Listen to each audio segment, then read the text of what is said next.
Bom, pessoal, prosseguindo a nossa resolução do Enem de 2017, temos agora mais uma questão de eletrodinâmica, provando que este é um tema recorrente nas provas do Enem.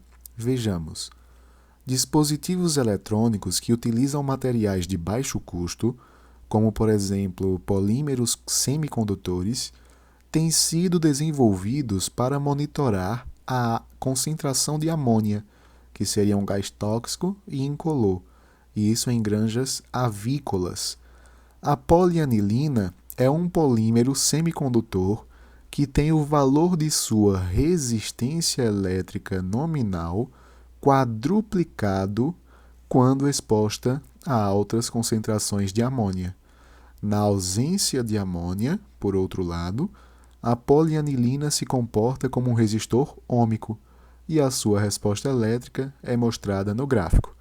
Então, aqui nesse gráfico, nós temos no eixo vertical o valor da corrente, em 10 a menos 6 ampere. Precisamos ter cuidado aqui com esse submúltiplo, tranquilo? Se, por exemplo, pegarmos aqui um valor de 4, nós teríamos 4 vezes 10 a menos 6 ampere, ok? E no eixo horizontal, nós temos aqui a diferença de potencial na unidade corriqueira de volts, e aí não temos nenhum submúltiplo, tranquilo? O valor da resistência elétrica da polianilina na presença de altas concentrações de amônia, então aqui nós queremos a presença de amônia em ohms, é igual a... Vejamos, primeiro, de acordo com esse gráfico, de acordo com o enunciado, aliás, esse gráfico ele demonstra o comportamento da polianilina na ausência de amônia. Portanto, o valor que nós encontrarmos através do gráfico não será a nossa resposta final. Afinal, a questão quer saber o que acontece na presença de amônia, e de acordo com o enunciado, na presença de amônia nós teremos o valor da resistência quadruplicado. Ou seja, ao final de todas as continhas, todas as análises gráficas, nós precisaremos lembrar de multiplicar o resultado por 4. Bom, é fácil a gente lembrar, pela primeira lei de Ohm, que a corrente elétrica é dada pela razão entre a tensão elétrica e a resistência elétrica. Se nós fizermos um joguinho aqui fácil de meios pelos extremos, ficaremos que a resistência elétrica será a razão entre a DDP e a corrente. Tranquilo? Então veja que nós queremos saber a resistência, precisamos da DDP e da corrente, que são dados que o gráfico fornece. E veja que aqui nós temos pontos em destaque que nos facilitarão a leitura desse gráfico. E nós podemos escolher qualquer ponto, afinal aqui nós temos uma proporção linear, já que esse gráfico aqui ele é representado por uma reta, tranquilo?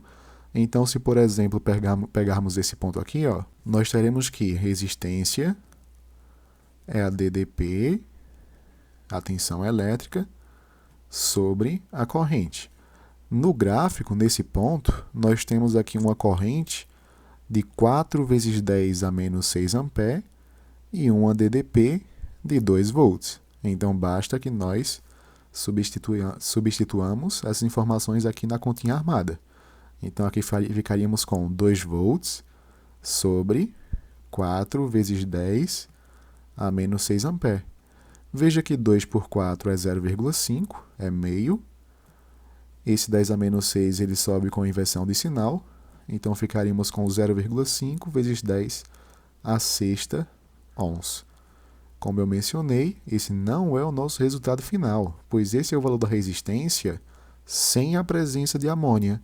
Com a presença de amônia, no entanto, este valor será multiplicado por 4, pois ele será quadruplicado. Tranquilo? Então, nossa solução será 4 vezes o valor dessa resistência que nós encontramos. Ficaríamos com 4 vezes meio vezes 10 a menos 6, aliás, a 6, e isso nos dá 2 vezes 10 a sexta ohms. Podemos marcar então a letra E de ebola, sem medo de sermos felizes. Tranquilo, pessoal? Até a próxima!